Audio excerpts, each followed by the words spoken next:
All right, welcome everybody. Today, my guest is David Thunder, and we are going to be talking about the peer review process and the challenges that academia is currently facing with the peer review process, and some proposals on what we might do to make things better.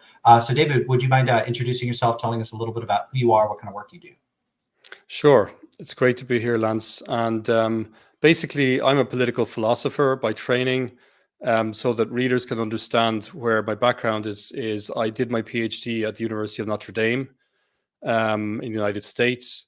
And I also worked for a number of years in postdocs and teaching positions at universities in the United States. So I'm now working in Spain at the University of Navarra at the Institute for Culture and Society. And my research, I'm Irish, by the way, born and bred in Ireland. And my academic research is concerned with initially for a number of years, it was concerned with the ethics of citizenship and Rawlsian public reason, and the burdens of public reason, and how we should debate issues of public interest. And later on, I came to take an interest in public institutions, especially political institutions, and federalism. And so basically, I'm interested in how federal institutions and decentralized institutions can help to encourage political participation and support greater political participation and make political systems more responsive to the interests of citizens. So that's kind of where my research is coming from, very much an interest in how political institutions work from a normative standpoint, from the perspective of what I consider to be a kind of, basically human flourishing, what it means to live a flourishing, well-lived human life. So that's kind of where my research is from, and that's what I'm working on at the moment. All right, so how does peer review enter the picture? How did you become interested in that topic and the suggestion of potential reforms or ways to improve peer review? Well, in a very practical way, as somebody who, like other academics, has to use the peer review system, in order to get published, in order to bring our publications into the public light, and to share them with our peers and get them validated.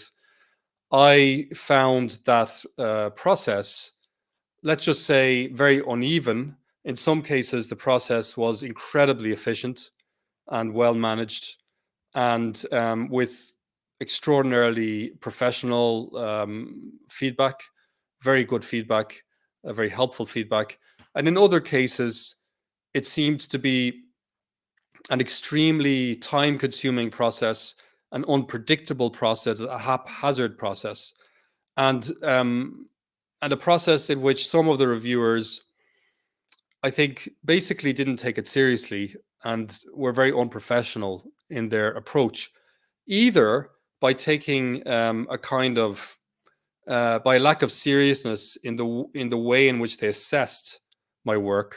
So, would say very superficial hand waving comments that showed that they didn't really understand the argument that I was advancing, or they didn't attempt to empathize with the argument, or in other cases, simply by sitting on manuscripts for many, many, many months.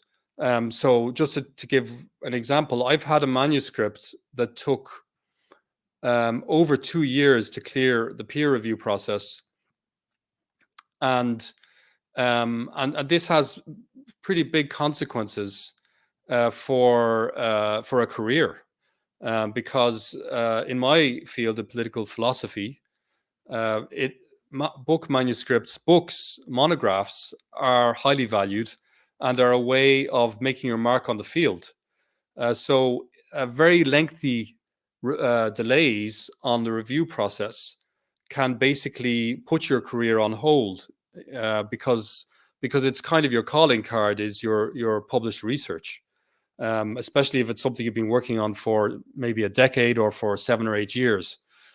So this process I just found so frustrating and unpredictable, that it got me to thinking, is there a better way to do this?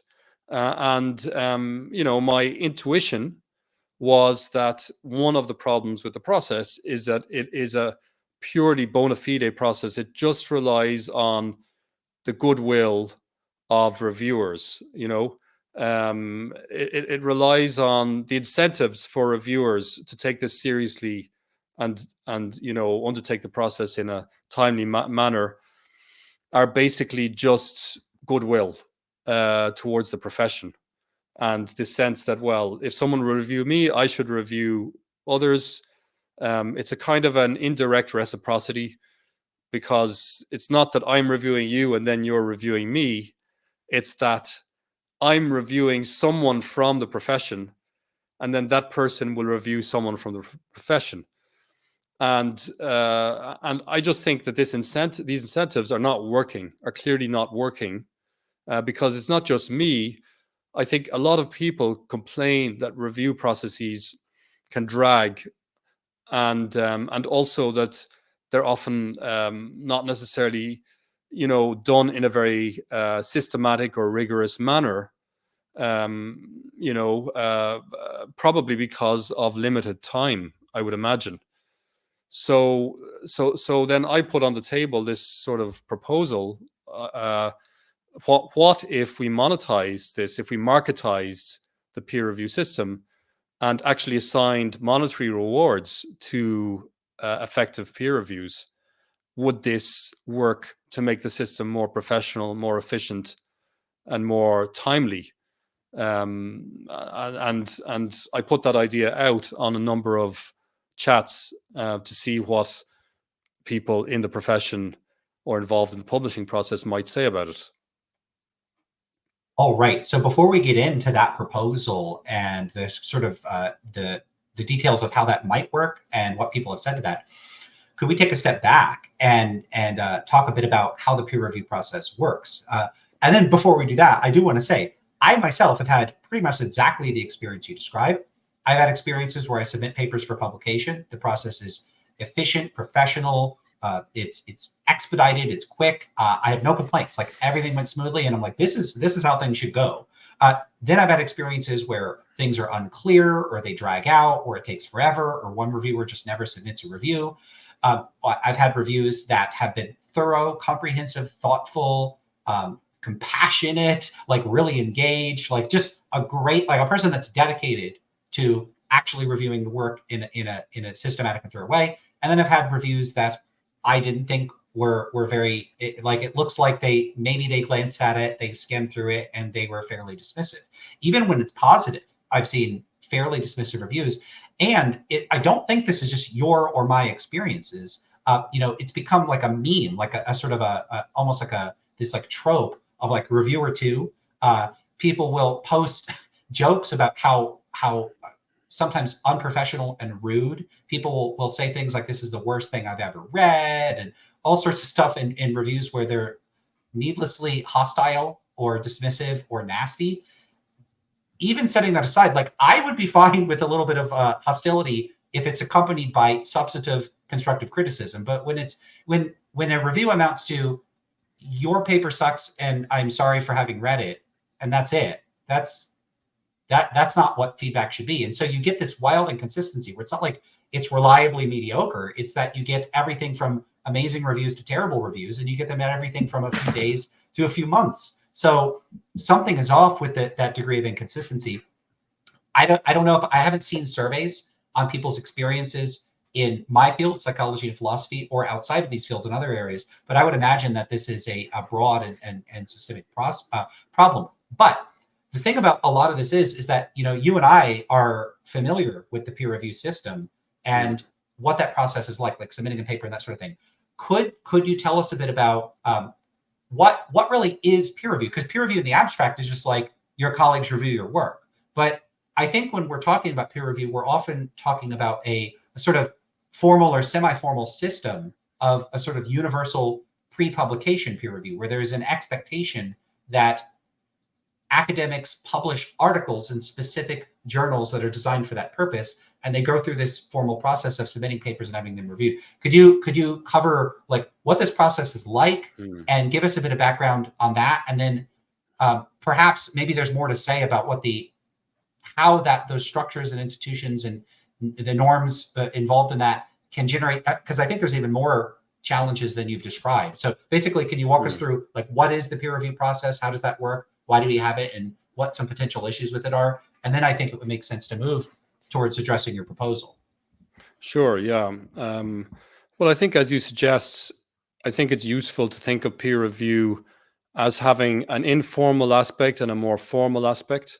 So informally, peer review is simply having your peers, your academic peers, review your work and provide some kind of useful, feedback to help you improve your work, and spot whatever limitations there might be, the strengths and the weaknesses, and to grow intellectually and grow as a scholar.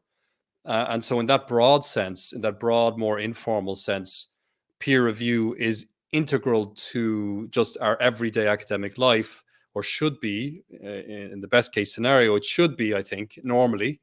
Where, for example, if I just pass a paper to a colleague to review, that paper has undergone a peer review, and that colleague has spoken to me and provided me feedback.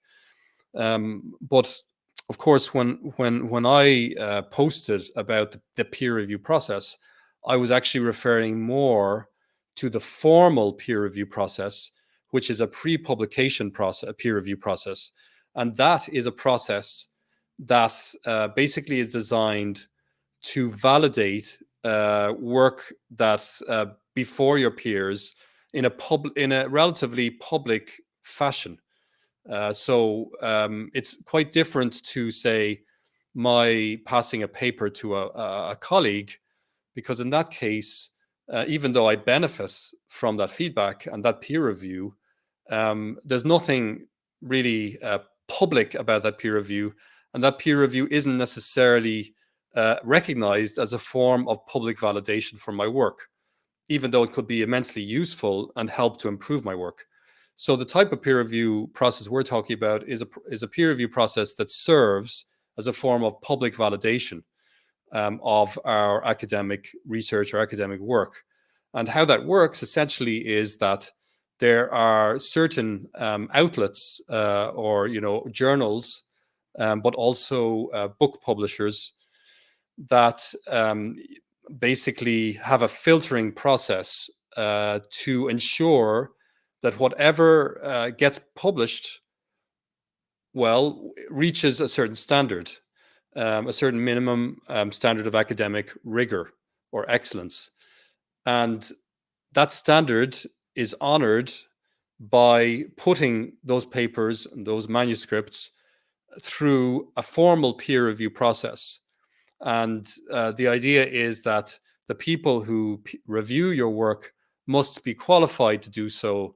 They must be your equals, or, in a sense, a formal sense, they must be a part of the academic profession, but also in your field, broadly speaking, or to have expertise to speak to those issues that you're writing on, and to give an informed opinion about the value of your paper.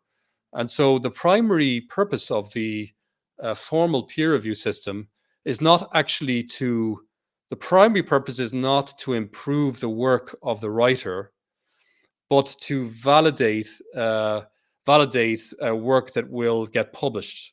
So I think that's an important distinction.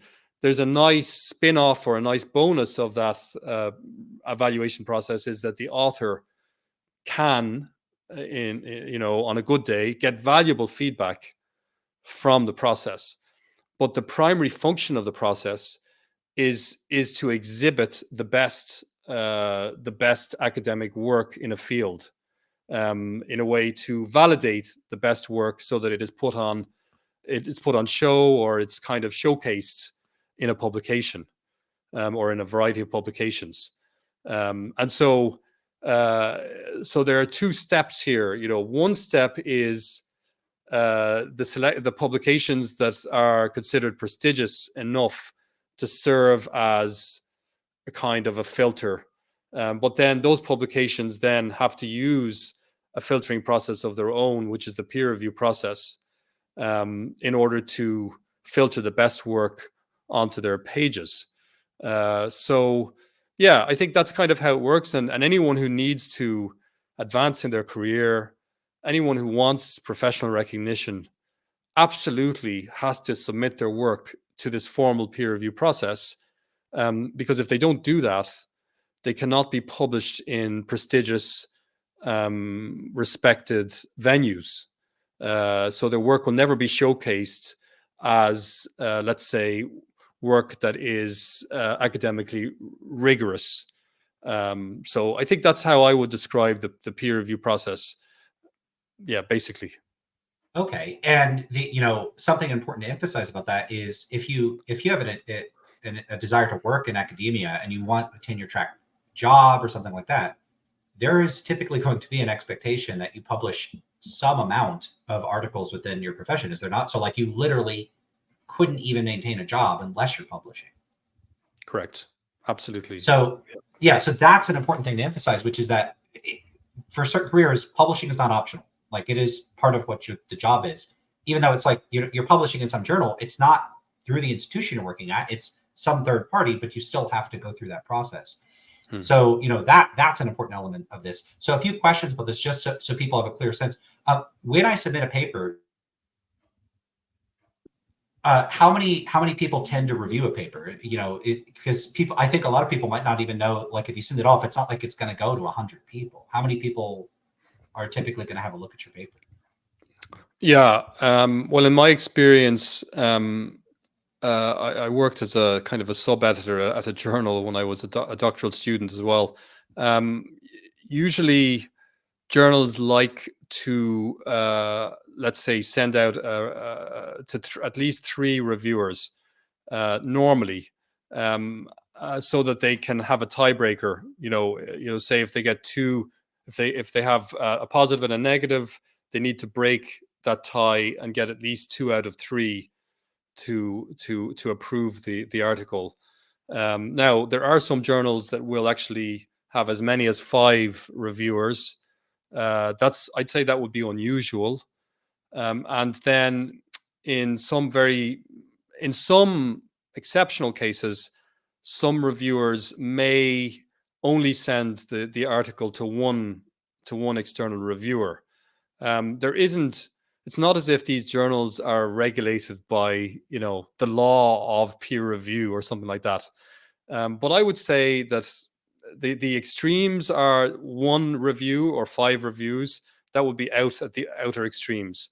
Almost always, I would say you're talking about at least usually three reviews or up to 4 reviewers. And of course, to get that process going, they may have to request reviews from 5, 6, 7, or 10 reviewers until they actually get those 3 people to agree to review the manuscript. So, I mean, I guess theoretically they could just send it to 2, and if they got 2 positive reviews and their rule was 2 out of 3, they might just say that's enough. We'll publish with the 2 positive reviews, right, to speed things up.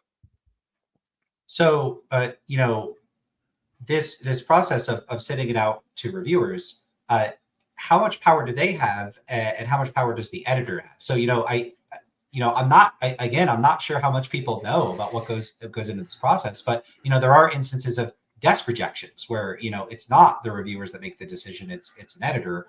What's the relation between editors and reviewers, and what role do the editors play in this process?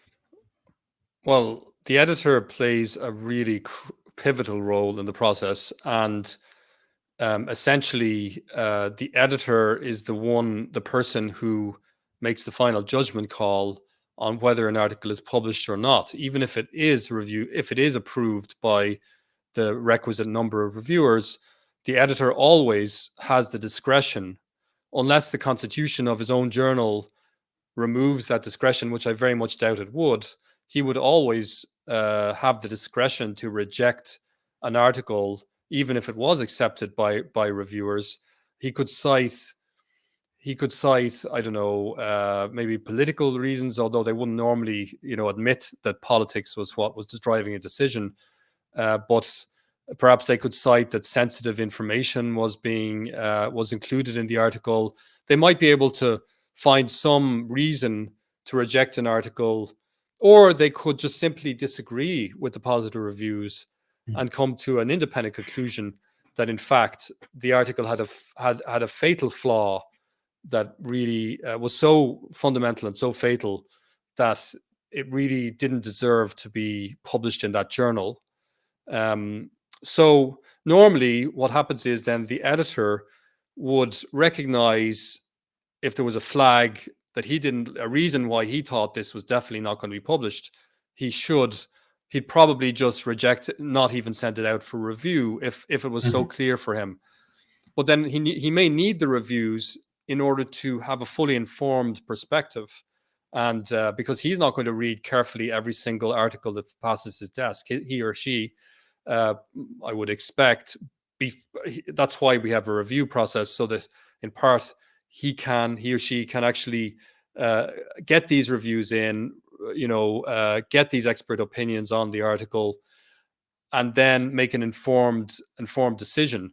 So as far as power goes, if we were to think of this in terms of power, then I would say both the editor and the reviewers have enormous power, a make or break form of power for these articles, because obviously the reviewers, if you need 2 positive reviews, for example, and it goes to 3 reviewers, each of those reviewers knows that his opinion, his or her opinion may very well be decisive for the fate of that article. And I think this is something that some people who are not involved in peer review or have not done peer reviews before may not be aware of, and that is how easy it is to reject an article if you want to reject an article. What I mean by this is that the way you line up your argument as a reviewer, you can emphasize the negatives of an article and maybe de-emphasize the positives. You can construct a narrative that makes the article look more flawed than it is. You can, the way you weigh up the pros and cons of an article has a subjective aspect to it. It involves a form of qualitative judgment, and therefore it's open to diverse interpretations. And so ultimately, let's just say that if you really wanted to reject an article, you can probably find reasons to reject the article. And sometimes this could be done dishonestly. You might be just determined to sink an article. I would never do that. And I suspect that, I try to be as impartial as I can in my reviews and to give the benefit of the doubt to the author as much as I can. But I would say a lot of people wouldn't admit that they just deliberately sink articles. Probably it's more likely that they have a strong bias against the author or the argument, and that bias influences the way they assess the article or the book.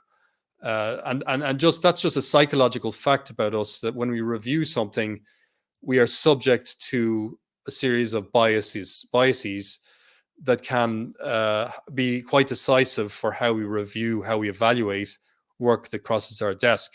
And we have to fight actively against these biases if we have integrity and if we're honest about ourselves and if we know ourselves a little bit. So, the point I'm making is just that because of these biases and because of how easy it is to find a reason to reject an article, it means that the process is very open to abuse. It's very open to abuse. I think there's no question about it. Yeah, on a related note, that had immediately made me think, ostensibly one would hope that the reviewers and perhaps ideally even the editor would not be aware of who the author or authors of a paper are.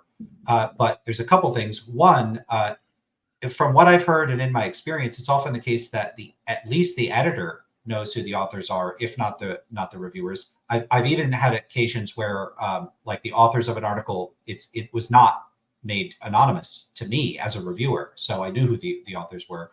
I've seen inconsistency in how much people are because if the concern here is like you don't like the article, you might not like the author. That would be a concern. So one concern is the degree to which peer review has successfully attempted to render people more impartial or neutral by, making them as less aware of who the authors are as possible. And then on a related note, there are instances in which, let's say I'm writing a critical response to someone else's paper or book or whatever, they might send it to that person for review. And now I have a person judging, the gatekeeper is the very person I'm criticizing, that or someone that supports that person. They might be the people that are best equipped to evaluate the merits of my argument because I'm responding to their arguments. And you're injecting a massive amount of potential bias that one would hope they can suppress and judge your work on its merits, but that may or may not be possible. And then a third related note, and I'm hoping you could comment on all of these, is even when you're not made explicitly aware of who the author of an article is, I work in an extremely tiny field. If someone submits, if I get a paper to review in the psychology of metaethics, there are so few people that publish on that, and I'm already very familiar with all of their work. There's a very good chance if I see a paper, I'm going to go, oh, I know who probably wrote this. And it doesn't matter if they did everything they could to keep their name off of it. I might be 80, 90% confident I know who the author is, and there's nothing I could do about it. And that's a problem because now exactly the people that have the greatest expertise to evaluate the article are also exactly the people that are unavoidably going to be in a position to have a very good guess or to outright know who the author of an article is. And so some degree of bias you may not be able to mitigate it at all. Do you think, how much of a factor do you think these potential concerns are? And is there anything you would add or comment on regarding that? Yes, I think that knowing the identity of the author could be a source of obviously could be a source of bias, especially if you've had interactions with the author yourself, professional interactions, or if they could be viewed as a potential competitor. Then clearly there can be a conflict of interests, knowing the identity of the author. But I would say yes. I mean, but also we're very territorial often intellectually, and it's quite sufficient to just recognize that they're marking out a territory that competes with your own territory. And so, for example, someone making an argument that is very opposed to your take on the world, creates a natural bias, a defensive bias in you. It can unleash a defensive bias, which would be a kind of an impulse to defend your domain and your territory and stake out your claims against the author, and perhaps to be more dismissive towards, an adversary, and to think that, the reasonable person would clearly reject or dismiss a view that is different to your own. So I think what this really raises the question: how do we control for these biases? What is exactly how can we? What are the counterweights or the checks on these biases, which we all know are real? What kinds of checks can there be on them? And so, if you have an anonymous, completely blind review process, in which, let's say, the reviewer does not know the identity of the author. Let's just assume that they don't know the identity of the author, but they're still subject to a bunch of different biases, such as simply preferring to have their own position be vindicated, which can be a bias, natural bias, or say a bias towards believing that conventional views in the profession must be right, are obviously right, and anyone who challenges the conventional views of your profession, that they're probably crazy or they're probably unreasonable. That's also a very strong bias, can be a very strong bias. And so we need somebody who could actually recognize the bias and counter it in some way or expose it. And so the problem with a completely closed and private peer review system as it stands is that really the only person who is privy to those reviews other than the author, and in here we're going to assume that the author has very limited power in the process. Let's take them one by one. The author theoretically can push back, because and I'm just saying theoretically because I don't think it's going to work very often, is that you get a rejection and you write a letter to the editor and you say, this reviewer completely got the argument wrong. It's clear that they're speaking from a bias, and I would like you to send it to another reviewer because I think this reviewer has disqualified themselves by manifest bias.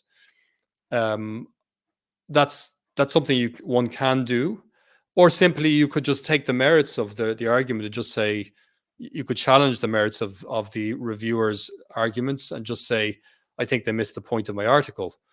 And I have successfully countered in using this method.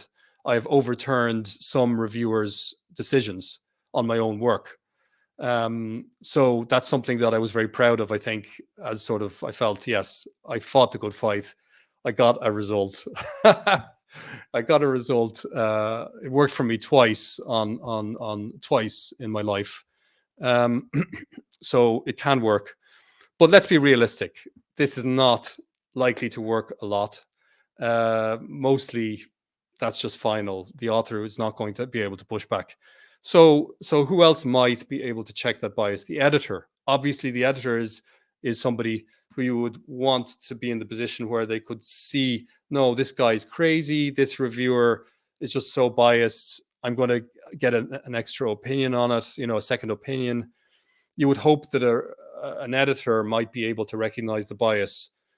But here, I mean, the editor might, first of all, might share the bias of that reviewer, might very well share them, especially if it's a bias that is predominant in the profession or frequent in the profession. That editor might share their bias, especially given that the editor has selected the reviewers. So, it's very, very likely that there's a camaraderie between the editor and the reviewers as well. So can we count on the editor to do this? Not necessarily, although one would hope that they would push back. And then the other possibility is that the other reviewers could somehow balance out that biased review, but not necessarily, because you might get two biased reviews and one impartial review, and that might be enough to sink a paper. So I think there's a real difficulty here, and part of the difficulty is that the process is not transparent, that very few people are privy to the details of the process. It's done behind closed doors because the only people who know who reviews the work and how they review it are the author, the editor, and the reviewer himself or herself. That's a very small pool of people who have to be the checks. Oh, they're the only real checks on this process. So it's I think it's defective in that sense. I think there's no way to, I'll just say, as it stands, the system does not adequately check those biases.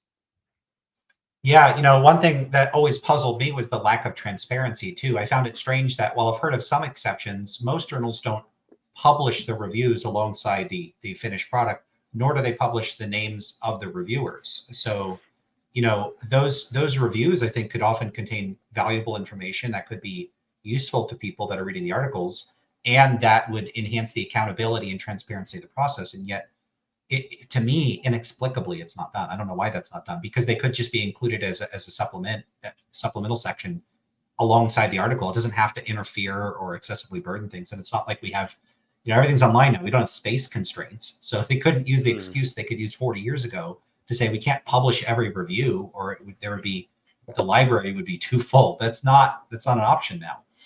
So I do find that really strange.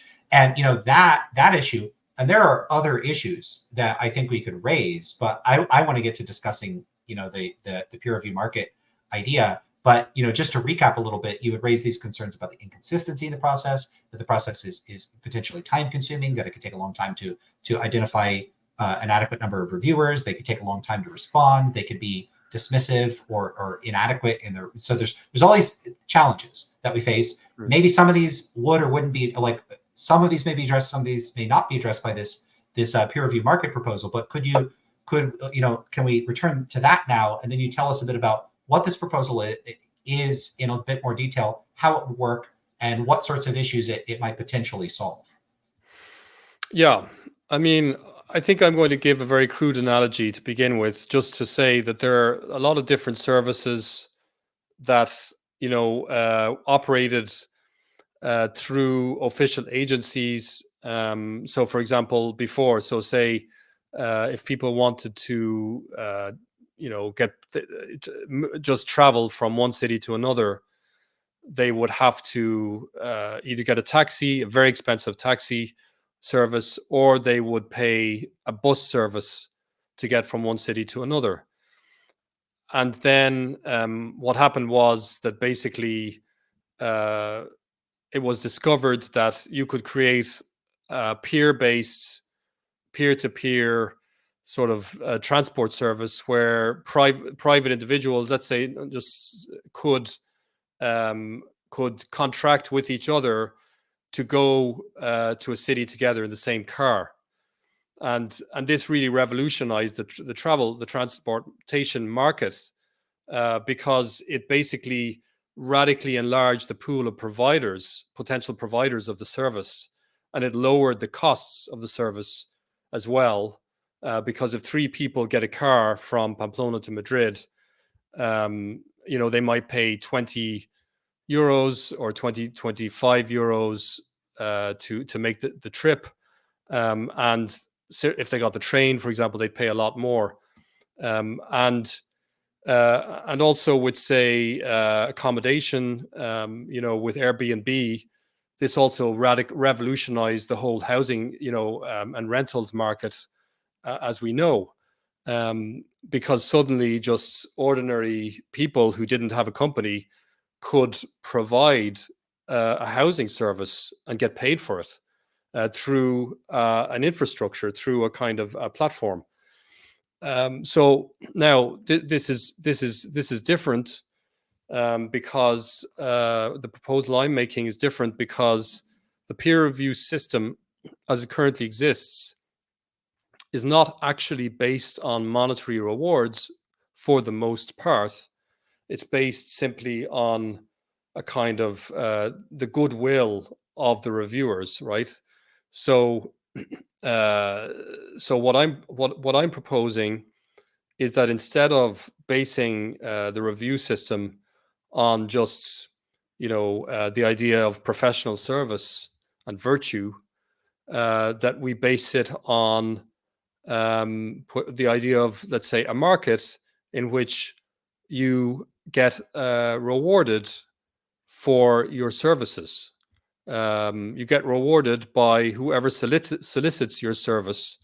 So in this case, there are 2 potential buyers of peer review.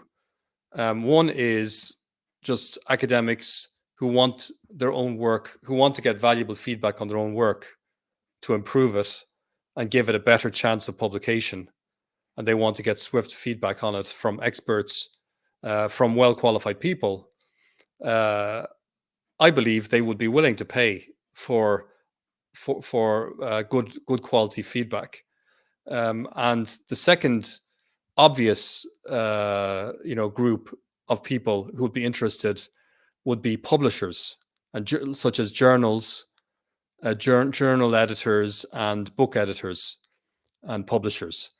I think obviously they need the services of reviewers, and it's in their interest for the services to be rendered in an efficient and timely manner, to avoid very lengthy delays, and to keep their authors happy and to stay ahead of the competition. So I think these are the two groups, if you like, if you identify the two groups who might require peer review, would be just academics who just need to review their own work, and journals and books and book publishers. All right. So I did see, because you had posted about this as a guest blog post, that there was quite a bit of feedback from people that raised various questions and concerns. I like that a lot of them focused on practical concerns. And the first one that immediately jumps out to me, at least, and is basically the question of, where's this money going to come from? How are people going to pay for this? Because if you're proposing that we create a new market where people are going to have to pay other people, and that market doesn't already exist, a lot of people might just be concerned that this would be unaffordable, or it would be difficult to implement it simply because where is this money going to come from? And if it was already present and it would benefit people, maybe people might propose, wouldn't people have already implemented this? So how would you address that concern? Well, that latter idea, that if it was beneficial, it would already be in existence, can be applied to any new market. I mean, any new or emerging market, for example, BlaBlaCar, where people can move from one city to another by having a peer-to-peer system of payments. Why didn't that exist 10 years ago or 15 years ago or 20 years ago? Why did we have to wait until a few years ago? I don't remember the exact year, for that market to actually get created. Was it that there was no demand for that, no need for it before? No, it's that the demand is latent. It's just not fully recognized yet, and it's not fully leveraged. So so basically, sometimes there can be a need that is not fully, let's say, articulated and recognized yet.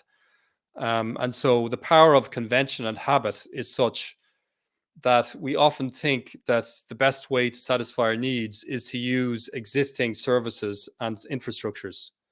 I mean, that's just a natural, let's call it a bias, or we're disposed to believe that if there's an infrastructure in place and it's been in place for a long time, then it's probably the best way to address a need.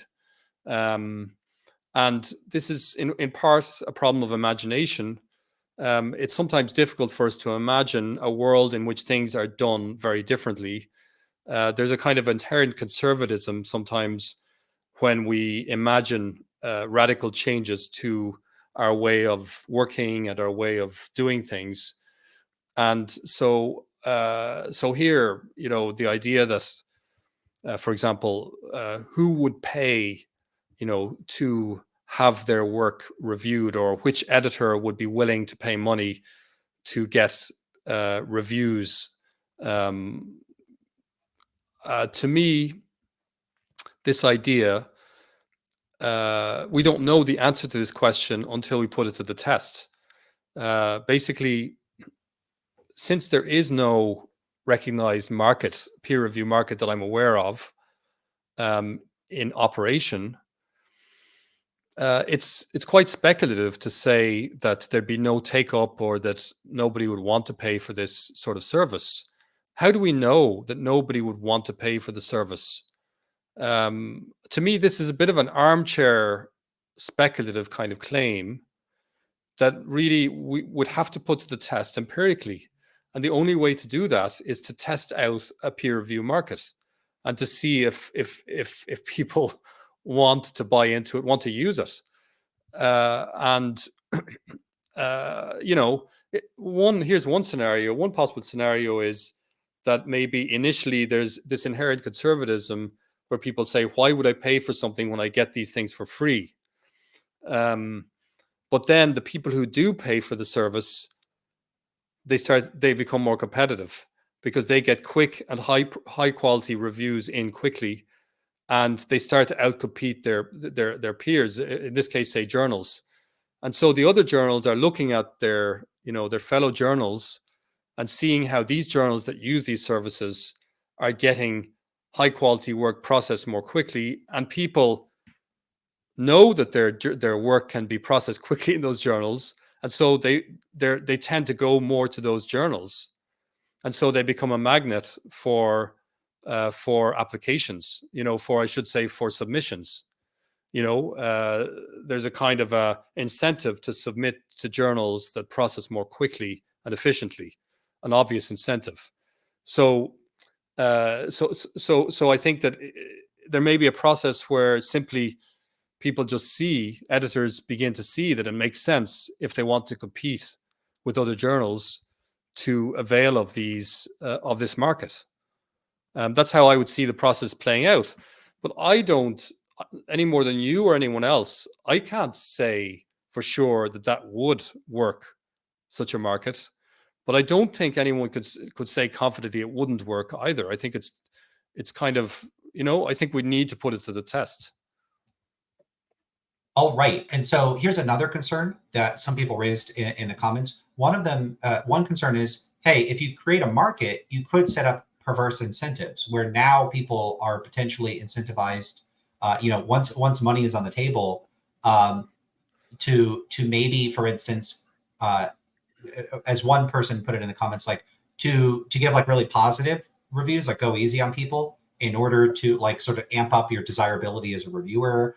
There might be a variety of other ways in which people, like setting up a market, might create new structures, systems, and incentives for people to review in ways where, for instance, instead of the reviewers accepting reviews and giving really personalized and specific reviews, they start following templates or routine patterns that maybe are well regarded as effective, but they undermine some of the variation, diversity, and individualism of the reviews. Like I'm just spitballing a possible concern someone might have. I can imagine people could come up with a variety of other ways where if you change the norms and incentives, you could end up with incentives that would undermine the quality of reviews or create new structures or systems or negative consequences that we might not want. What would you say to those potential concerns? Yeah, I mean, I'd say that first of all, I wouldn't, let's say, pretend to predict exactly which perverse incentives might arise and how they would arise in advance of such a system being in operation, because it's just quite difficult to predict exactly which perverse incentives will be more predominant unless you've run an experiment, to test it out. So that's the first thing I'd say. And then you'd have to figure out ways to iron out those problems, just as we have to do in the existing system when we see perverse incentives arise. And so, yeah, I mean, one of the incentives you were talking about there was that if someone's paid, that they might, for example, give light reviews that are positive in order to, be perceived as somehow providing an advantage, or being a reviewer that is attractive because you pass work more easily. That you give it a pass quite quickly, you approve it quite quickly.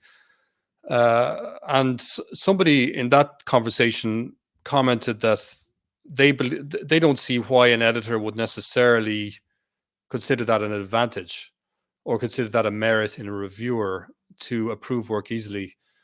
And I mean, honestly, I think just as in the current system, the editor holds an enormous amount of power and plays a really, really pivotal role in a journal peer review market.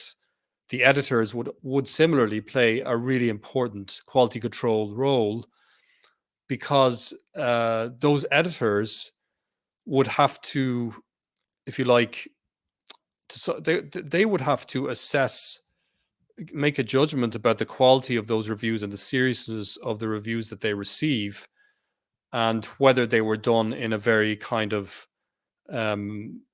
superficial manner. So I guess I'm trying to think of what would be the most obvious kind of perverse incentive in a pay-per-review per review system, I mean, these reviews will be reviewers would probably have to get evaluated in some way, publicly evaluated, for a peer review market to work well. Otherwise, people are just working in the dark, and they're just saying, "Well, I'll hire you because because I think you know something about the topic." It would be of interest to know your track record and to see, okay, on timeliness, how have you done on timeliness? Have editors been happy with the quality of the work you've done for them, the review work you've done for them? Uh, so, so I guess you'd have to go one by one through the perverse incentives, Mhm. really to do justice to them and see what they might be exactly. I'm not convinced by the one that says they'd give quick reviews to get the money.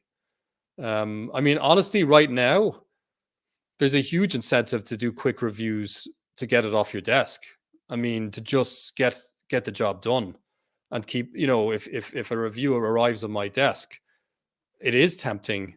It is tempting to just kind of glance through it quickly and just say, I don't like it. I'll just give a reason to reject it. That's tempting.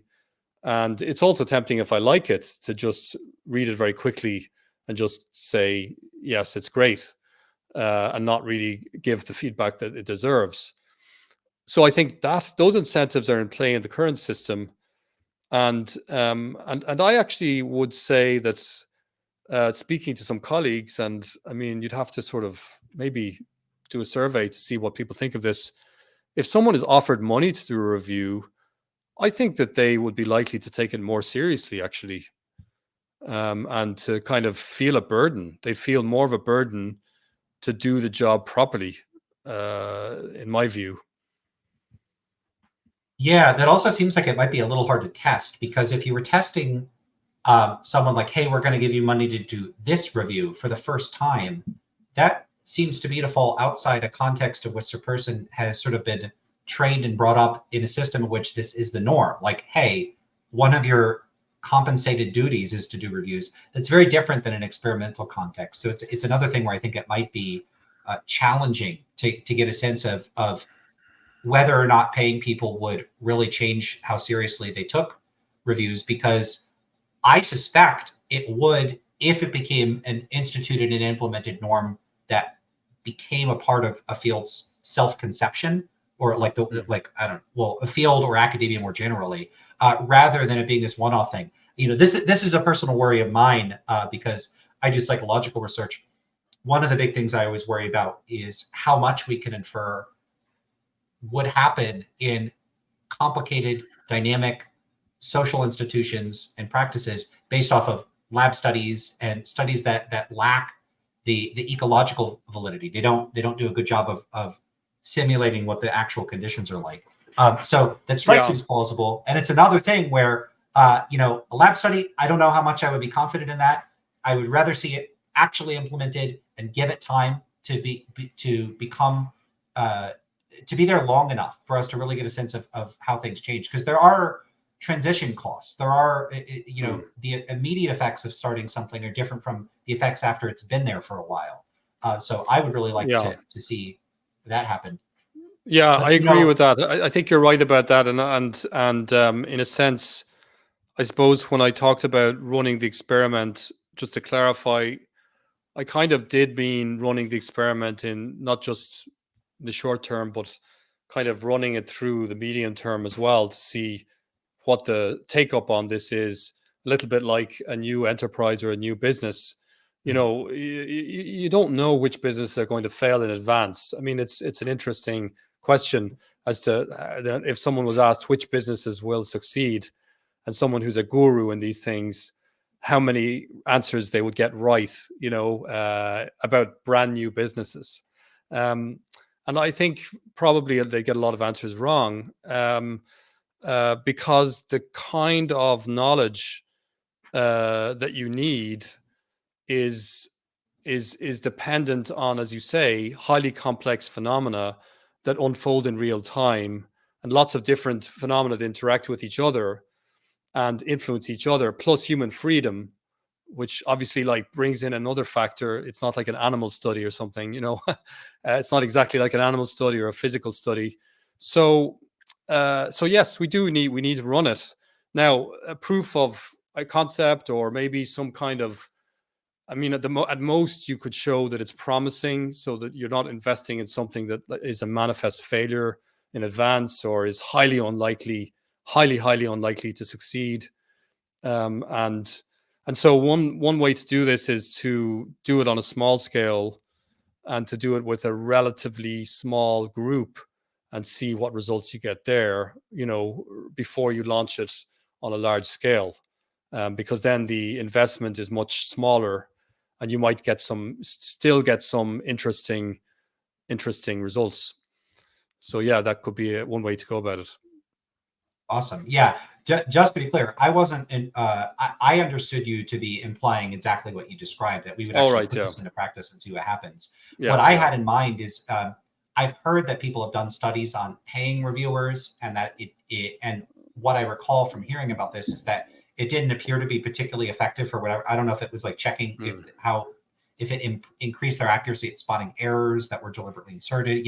These experimental studies, I'm definitely not knocking their utility. I just don't take experiments alone outside of a tested in practice to necessarily be decisive. And I also don't recall enough of the details of those studies to really say, here's the study and here's what it found. But I'm very much on board with basically like field testing things, seeing what actually happens when you put them in place in situations where there's good reason to think that the efficacy of a particular proposal is going to turn on dynamic social processes that would be virtually impossible to replicate in lab conditions.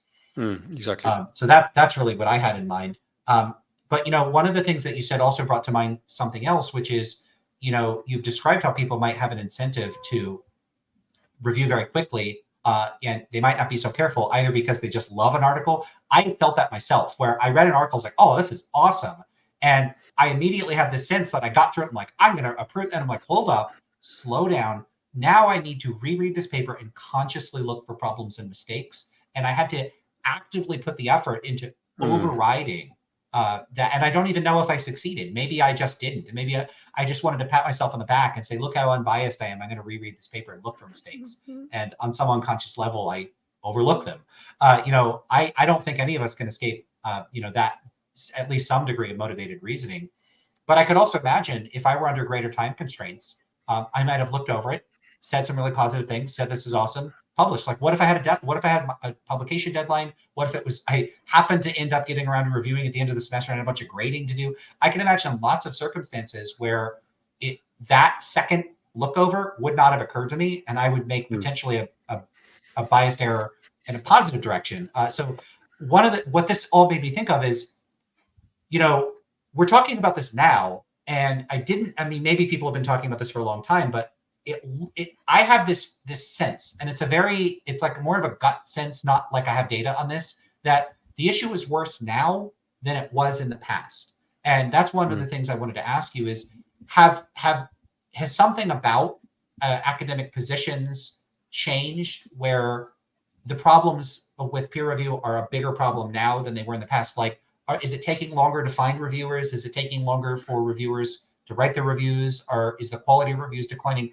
Are people under greater time constraints and pressure now than they were 20 or 30 or 40 years ago, to where the issue is a bigger issue now? Or is it just that this has always been a big issue and it just hadn't been addressed? That's a great question. I mean, I'm not sure. Presumably, reviewer bias is just a perennial issue that would have been the case for anyone, because it's part of our nature to be biased.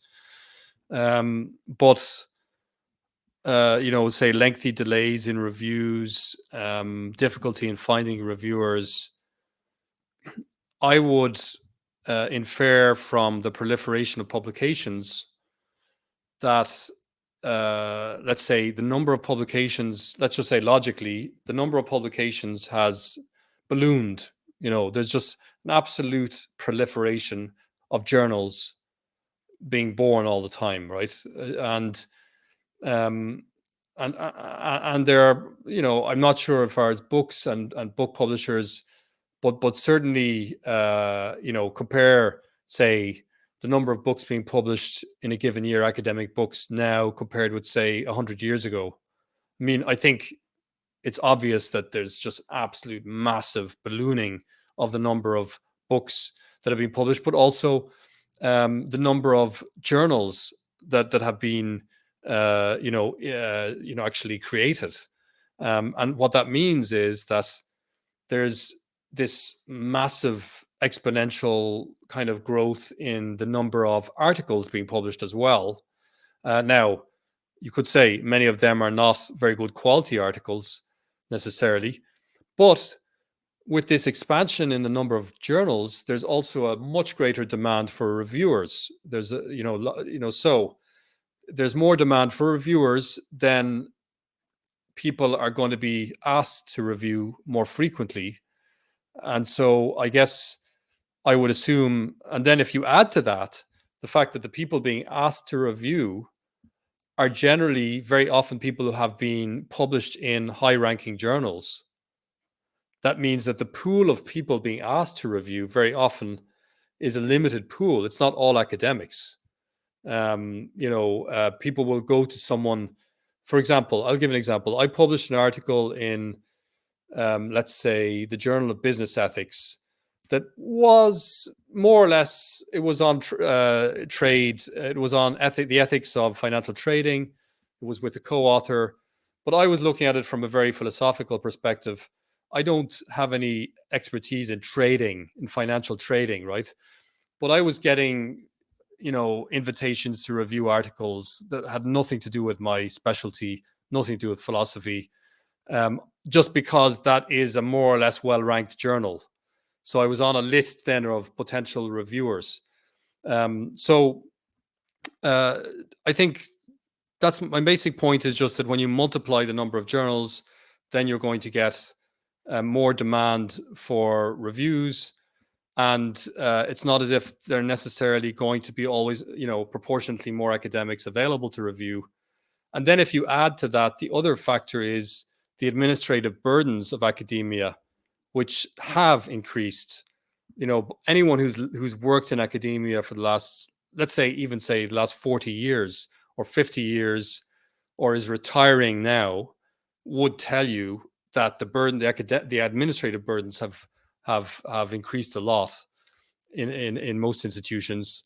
So people have less time to do reviews, and so they're probably going to brush off these requests to do reviews more easily.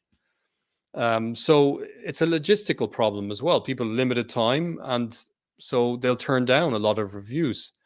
And so journals are chasing after reviewers, and they might take months and months to find a reviewer, and then the reviewer might take a long time to do it. All right. So I want to wrap things up. There might be a couple more things to say, but one of the last questions I want to ask about is one of the comments that you got was, I thought, one potentially worth addressing. And this is, I think this is one where it might be best to just read it. It's from someone named Fritz Alhop. They said, another thought is that peer review is unfixable. There are too many journals, too many submissions, and too few readers. The whole structure doesn't even make sense and basically only exists for people in the job market and those applying for tenure and promotion. And then they say, right, who else is seriously invested in it? So one, and what's interesting is you could juxtapose that to other people basically saying, I don't think there is a problem. The cream rises to the top anyway. And so, one of the things that's interesting, if you look through the comments, you get everything from people saying, there's nothing to fix, everything is fine here, and people saying, this is completely unfixable. I think that's interesting in and of itself. And maybe both of those are worth addressing. But, I thought this was worth addressing because, one concern is, well, why fix it if it's totally broken? Maybe we need something else entirely. How do you feel about that suggestion? Do you think that might be a legitimate concern, or do you think this is, this is a situation where we need to focus on fixes and not on like some revolutionary alternative? Yeah. I think that I wouldn't abandon the idea of peer review market. I think that it can have a function, it can serve a useful function, and it can limit some of the damages of the current system it can definitely, I think, help to promote more professional and timely reviews. So I am in favor of a peer review. Still think it can do it can be valuable, but I also agree that it's not a panacea for the problems of publication of let's say academic publications, and in general the sharing of academic research, and the validation of academic research. I think there is this artificial constraining factor with the journal system where, let's say, a certain limited number of journals have become recognized as kind of very prestigious, and therefore there's a bottleneck in those journals, and so the gatekeepers at those journals get to decide what work rises to the top, and gets showcased for the profession, for people to see in the profession. Now, I believe that what we need to remedy that problem is we need to make the peer review process more natural and less controlled by an oligopoly of publishers, if you want. Basically, a publishers that collectively form a monopoly over the validation process, let's say, for academic work. And so one idea for mitigating that problem is a preprint archive, where people can make their work available on a recognized archive and receive validation through peer review by, let's say, by their peers, who basically comment on their work and may cite the work that's on that archive. And so the work that's put up on the preprint archive can come into circulation and become known, even if it's never been published in those top journals. I think that's a very interesting idea, and it works to some extent. It happens in the sciences, in the hard sciences, a bit more. I don't think it's really something that's certainly not in my field. Preprint archives do not work in this way in my field. Even in social sciences, I mean, there are some preprint archives, but our mentality is such that we just kind of think that our attention should really be on these prestigious journals, and that the archives are not really so valuable. I think a lot of people don't see them that way, but they have advantages if they became more mainstream, if you will, if they started to be cited more widely, and if we had a way in which we could validate work on those archives, so that work could rise to the top of the archives, if you like, without necessarily getting into these top journals. So these are just some initial thoughts, not very well organized thoughts, but I do have an intuition that there's something very stifling and artificial about this oligopolistic kind of system of journals. It's very artificial, I think, in the way in which it screens out a lot of work, especially work that questions or goes against the current of the profession, or questions some prevailing paradigms or prevailing ideas that are naturally going to be shared by many reviewers, especially gatekeeper reviewers in these journals. So groundbreaking work that genuinely challenges paradigms of the profession, that kind of work often will not appear for a long time in the top journals, I believe, because of the biases of reviewers, especially reviewers who have climbed to the top of their profession. They tend to very often they tend to buy into a lot of the prevailing paradigms of that profession, and they may have created those paradigms themselves partly. So it's a very interesting process. So yeah, they're not. It's not well worked out, this idea, but I think it may have a place it may have an important place in the future of publication, and I'd need to have conversation partners to be able to work it out and to think it through. For sure, for sure. Yeah, I've heard that the preprint like sort of culture is more prominent in the hard sciences.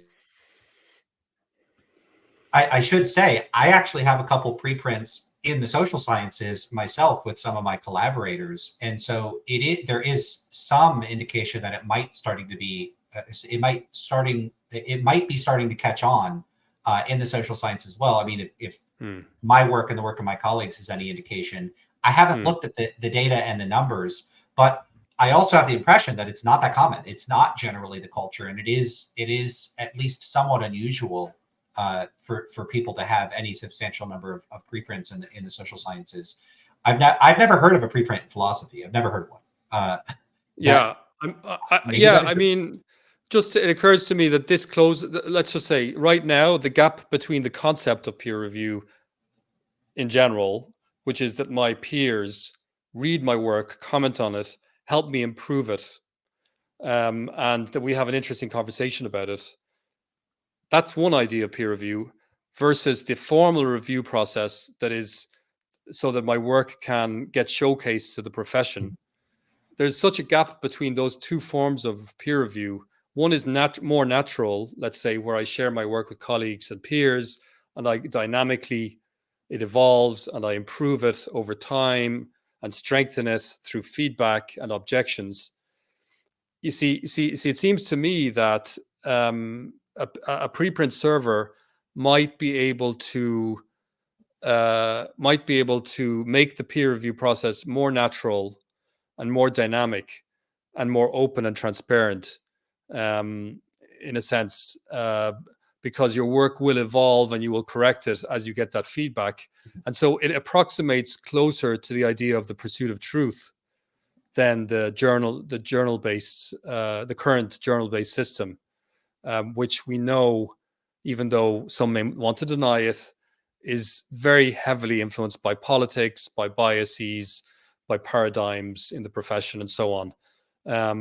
So maybe this would kind of open things up and make that process a more natural and human process that basically comes closer to what I consider to be rational inquiry, a kind of let's say a more adequate form of shared rational inquiry. All right. I mean, I hope so. I want to wrap things up here. I think we've covered a lot of ground, a lot of territory. I should say, just for the audience, that if you want to see more of David Thunder's work, you can check out davidthunder.com. I will put a link to that in the description. I'll also put a link to the guest blog post where this initial peer market review idea was proposed and outlined, and then you could see the feedback and the comments and the reactions to that. So you can look at them yourself and see how people responded to this. So those links will be in the description of the video. And then also, as I try to always remember to say at the end of these videos, please like the video, subscribe to the channel, do all that stuff if you haven't already done so. Other than that, David, is there anything else that you wanted to add or anything you want to tell people? Otherwise, we could close things out. And I'll just say I really appreciated the conversation. No, I enjoyed the conversation, and I hope this gets people thinking about these important issues. Awesome. Okay. So if you do have commentary, thoughts, questions, of course, you can leave a comment under the video as well. So, all right, everybody, thanks for listening, and take care.